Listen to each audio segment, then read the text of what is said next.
अस्सलाम वालेकुम, आदाब। पॉडकास्ट न्यूज़ में दुनिया भर की अहम खबरें लेकर मैं खलील फरहाद हाजिर हूँ। आज पीर है, जुलाई की 8 तारीख। इस्लामी कैलेंडर के मुताबिक 2 मुहर्रम की शुरुआत हो चुकी है। तुर्की में पिछले साल आने वाले भयानक ज़लज़ले के दौरान आसमान पर अलग अलग रंगों की लाइट्स ने दुनिया को हैरान कर दिया था। ऐसा ही कुछ फिर एक मर्तबा नजर आया है तुर्किया के शहर इस्तांबुल में। आसमान पर एक हैरान कौन और पुरअसरार रोशनी ने लोगों को शदीद खौफ में मुब्तला कर दिया। वहाँ मौजूद लोग मुख्तलिफ बातें करते रहे। एक रिपोर्ट के मुताबिक इस्तांबुल के शहरियों ने रात को आसमान पर इस पुरअसरार रोशनी को देखकर दावा किया कि उन्हें धुमदार सितारे जैसी कोई रोशन चीज़ आसमान पर सफ़र करती नजर आई है। ताहम इस हवाले से अब तक कोई हतमी बात सामने नहीं आ सकी है। मज़कूरा वीडियो सोशल मीडिया पर वायरल हो गई और लोग इसके बारे में मुख्तलिफ बातें करने लगे हैं। इसराइल के साथ जारी झड़पों के दरमियान हिजबुल्लाह ने फिर एक बड़ा हमला किया है। हिजबुल्लाह ने इसराइल के इलाके गलील को निशाना बनाते हुए दर्जनों रॉकेट दागे, जिसमें 5 इसराइली फौजियों समेत 8 इसराइली जख्मी हुए हैं। रॉकेट हमलों में आग भड़क उठी। बालाई अल जलील के इलाके पर लेबनानी हिजबुल्लाह की शदीद बमबारी के नतीजे में तबाही हुई है। जख्मियों में से एक की हालत तशवीशनाक बताई गई है। उधर गजा की पट्टी में हमास की कार्रवाई में एक इसराइली फौज का मेजर मारा गया। इसराइली मीडिया हार्ट्स के मुताबिक हलाक फौजी की शनाख्त जला इब्राहिम के नाम से हुई है। 25 साला मेजर इब्राहिम का ताल्लुक नॉर्थ इसराइल के दरोज गांव से था। वो 601वें कॉम्बैट इंजीनियरिंग बटालियन का कंपनी कमांडर भी था। इब्राहिम के खानदान के ज़्यादातर अफराद इसराइली फौज में अफसर हैं। रूस के मुख्तलिफ इलाकों में शदीद गर्मी से शहरी बिलबिला उठे और मुल्क भर में नहाते हुए डूबने के 68 वाक़यात रिपोर्ट हुए, जिसके नतीजे में 7 बच्चों समेत 49 अफराद की मौत हो गई है। रूस में गुज़िश्ता हफ्ते 100 सालों से ज़्यादा अरसे बाद सबसे ज़्यादा गर्म दिन रिकॉर्ड किया गया था, जिसमें साल 1917 का रिकॉर्ड टूट गया था और रूस के शहरों में टेम्परेचर 35 डिग्री सेंटीग्रेड से तजावुज कर गया था। नीट पेपर लीक मामले में 38 दरख्वास्तें सुप्रीम कोर्ट पहुंच चुकी हैं, जिन पर आज chief justice of India DY Chandrachud की सदारत वाली बेंच ने सुनवाई की। मोदी हुकूमत ने गुज़िश्ता जुमा को सुप्रीम कोर्ट में दायर हलफनामे में नीट UG एग्ज़ाम कैंसिल कराने की मुखालिफत की थी। इस पर समाअत के दौरान चीफ जस्टिस ने कहा कि अदालत का तक़द्दुस मुतासर हुआ है। ये तो वाज़ेह है, अगर एग्ज़ाम वाले दिन ही बच्चों को पेपर मिला था और इसे याद किया गया, इसका मतलब पेपर सिर्फ मकामी लेवल पर ही लीक हुआ था। लेकिन अगर हमें ये पता नहीं चलता कि कितने स्टूडेंट्स इसमें शामिल थे, तब दोबारा एग्ज़ाम्स का हुक्म देना पड़ेगा। सुप्रीम कोर्ट ने कहा कि अगर बड़े पैमाने पर तलबा पेपर लीक से मुतासर हुए हैं तो एग्ज़ाम कैंसिल होगा। अब इस मामले की अगली समाअत जुमेरात को होगी। कांग्रेस MP और लोकसभा में अपोजिशन के लीडर राहुल गांधी ने आज आसाम और मणिपुर का दौरा किया। इस दौरे के दौरान उन्होंने सैलाब से मुतासरा लोगों से मुलाकात की। आसाम के सैलाब मुतासरा लोगों से मुलाकात के बाद वो सीधे मणिपुर पहुंचे। यहाँ उन्होंने एक स्कूल में बनाए गए राहत कैंप का दौरा किया। फिर वो इम्फाल पहुंचे। राहुल गांधी के मणिपुर दौरे के बाद लोग उनकी खूब तारीफ़ें कर रहे हैं। वहीं कई महीनों से तशद्दुद की आग में जल रहे मणिपुर का दौरा न करने पर वज़ीर आज़म नरेंद्र मोदी को भी सख्त तनकीद का निशाना बनाया जा रहा है। RJD के MP मनोज झा ने राहुल गांधी के मणिपुर दौरे पर रद्द-ए-अमल जाहिर करते हुए वज़ीर आज़म नरेंद्र मोदी पर तनकीद की है। उन्होंने कहा कि मणिपुर के लोग पिछले कई सालों से अपने प्राइम मिनिस्टर की राह देख रहे हैं। क्या PM का फ़र्ज़ नहीं बनता कि वो वहाँ जाए? राहुल गांधी तीसरी मर्तबा वहाँ जा रहे हैं। PM मोदी मणिपुर नहीं जाते हैं, वो मणिपुर का जिक्र तक नहीं करते।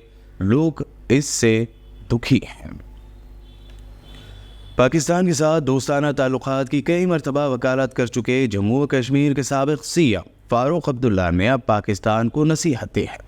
उन्होंने पाकिस्तान को नसीहत देते हुए कहा कि पड़ोसी मुल्क को समझना चाहिए कि अगर वो दोस्ती रखेंगे तो दोनों आगे बढ़ेंगे, अगर दुश्मनी रखेंगे तो उनकी तरक्की कमज़ोर होगी। ये उनकी कमज़ोरी है और इन दिनों पाकिस्तान की हालत क्या हो गई है ये देखा जा सकता है। हरियाणा के साबिक़ चीफ मिनिस्टर भूपेंद्र सिंह हुड्डा ने असेंबली इलेक्शन को लेकर बड़ा दावा किया है। جس سے مانا جا رہا ہے کہ یہاں بی جے پی کی مشکلیں مزید بڑھ جائیں گی۔ دراصل ہڈا نے کہا ہے کہ آنے والے الیکشن میں کانگریس پارٹی ہریانہ میں حکومت بنانے جا رہی ہے۔ ساتھ ہی یہ بھی کہا کہ آئے دن کانگریس پارٹی میں لوگ شامل ہو رہے ہیں اور لگاتار کانگریس پارٹی کا خاندان بڑھ رہا ہے۔ دلی کے سی ایم اروند کیجریوال کی ضمانت کو لے کر دہلی ہائی کورٹ نے نوٹس جاری کیا ہے۔ عدالت نے ای ڈی اور تہاڑ جیل مینجمنٹ سے جواب مانگا ہے۔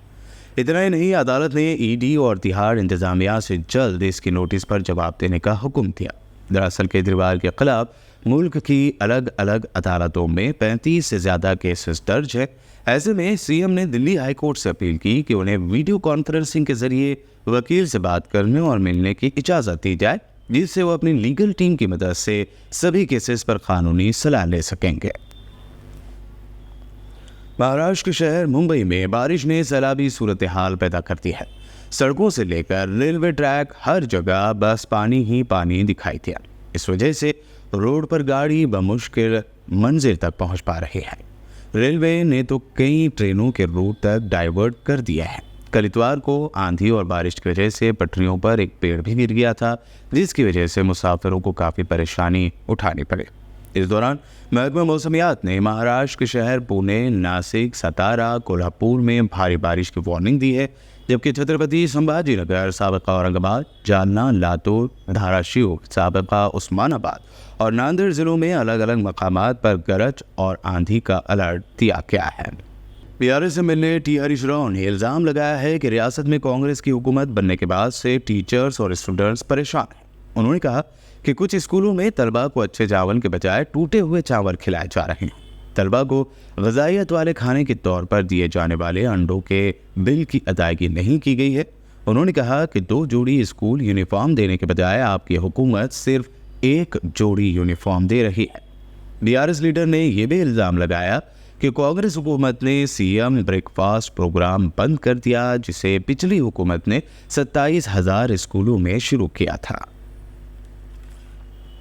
آج پیر کو حیدرآباد کے علاقے سیف آباد میں کمشنر اور ڈائریکٹر اسکول ایجوکیشن آفس پر احتجاجی مظاہرہ کرنے کی کوشش کی گئی۔ طلبہ تنظیموں کے کئی ارکان اور بڑی تعداد میں ڈی ایس سی نوکری کے خواہش مند امیدواروں کو اس موقع سے حراست میں لیا گیا۔ صبح 11 بجے احتجاجی مظاہرے کی کال پر سینکڑوں ڈی ایس سی امیدوار اور طلبہ تنظیم سیف آباد میں اسکول ایجوکیشن آفس کے پاس جمع ہوئے اور عہدیداروں سے بھرتی ایگزام کو 3 مہینے کے لیے ملتوی کرنے کا مطالبہ کیا۔ جیسے ہی یہ مظاہرین سڑک پر بیٹھ گئے، پولیس نے کارروائی کی اور انہیں احتیاطاً حراست میں لے لیا۔ پولیس نے انہیں گوشہ محل پولیس اسٹیڈیم میں منتقل کیا۔ شہر حیدرآباد سمیت تلنگانہ کے مختلف علاقوں میں ڈرگ کے پھیلتے زہر کے خلاف پولیس نے مہم چھیڑ دی ہے۔ خود تلنگانہ کے ڈی جی پی نے اس کو لے کر سخت وارننگ دی ہے۔ تلنگانہ ڈی جی پی روی گپتا نے دھمکی دیتے ہوئے کہا کہ کسی بھی کلب، بار یا پب میں ڈرگز، گانجے کا استعمال کیا جاتا ہے تو اس کے خلاف سخت ایکشن لیا جائے گا۔ انہوں نے مزید کہا کہ نشاور اشیاء کا استعمال کرنے والوں کی جائیداد ضبط کرتے ہوئے ڈرگ پیڈلرز، اسمگلرز کے خلاف تو کارروائی ہوگی ہی، اس کا استعمال کرنے والوں کو بھی جیل بھیجا جائے گا۔ حیدرآباد میں مانو برسات تھم سی گئی ہے۔ صبح سے شام تک گھنے بادل ایسے چھائے رہتے ہیں جیسے کبھی بھی بہت تیز بارش ہو سکتی ہے۔ تاہم رات کے اوقات میں کچھ علاقوں میں ہلکی سے درمیانی بارش شروع ہوتی ہے اور چند ہی منٹوں میں ختم بھی ہو جاتی ہے۔ اس درمیان محکمہ موسمیات نے بارش کے دنوں میں سردی بڑھ جانے کا امکان ظاہر کیا ہے۔ ساتھ ہی تلنگانہ کے سبھی ڈسٹرکٹس کے لیے یلو الرٹ بھی جاری کیا گیا ہے۔ آئی ایم ڈی نے اعلان کیا ہے کہ تلنگانہ میں اگلے 5 دنوں تک بارش ہوگی، جب حیدرآباد میں بھی اگلے 24 گھنٹوں کے دوران تیز بارش کی پیش قیاسی کی گئی ہے۔ بارش کے دوران تیز ہوائیں بھی چلیں گی۔ کھیل کی دنیا سے خبر ہے، کرکٹ کی 27 جولائی سے ٹیم انڈیا اور سری لنکا کے درمیان 3 T20 اور 3 ون ڈے میچز کی سیریز کھیلی جائے گی۔ اس سیریز سے پہلے سری لنکا کرکٹ بورڈ نے اپنے معروف سابق کھلاڑی سنت جے سوریا کو بڑی ذمہ داری دی ہے۔ جے سوریا نے خود بتایا کہ انہیں ٹیم کی کوچنگ سنبھالنے کے لیے کہا گیا ہے اور وہ اس کے لیے بہت خوش ہیں۔ وہ انڈیا اور انگلینڈ کے خلاف آئندہ سیریز میں سری لنکن ٹیم کی کوچنگ کا ذمہ سنبھالیں گے۔ سونا خریدنے والوں کے لیے خوشی کی خبر ہے، پچھلے کچھ دنوں سے شیئر مارکیٹ کا حال ٹھیک ہے۔ وہیں بات کریں سونے اور چاندی کی قیمتوں کی تو یہاں لگاتار اتار چڑھاؤ کا سلسلہ جاری ہے۔ सोने की कीमत में आज यानी 8 जुलाई 2024 को गिरावट देखने को मिली है। 22 कैरेट सोने के रेट में 200 रुपये, जबकि 24 कैरेट सोने की कीमतों में 220 रुपये फी 10 ग्राम की गिरावट हुई है। इसी के साथ 22 कैरेट सोने की कीमत हैदराबाद में 66,450 रुपये, जबकि 24 कैरेट सोने की कीमत 73,580 रुपये दर्ज की गई है। वहीं चांदी की कीमत में 200 रुपये फ़ी किलो का इजाफा हुआ है, जिसके बाद इसकी कीमत 95,000 फ़ी किलो हो गई है। तो ये रही आज दिन भर की अहम खबरें जो आपने पॉडकास्ट में देखी और सुनी। मिलते हैं कल, तब तक के लिए दीजिए इजाज़त। और हाँ, हमारे चैनल को सब्सक्राइब करना और इस वीडियो को लाइक और शेयर करना हर किस के ना भूलें। खुदा हाफिज़।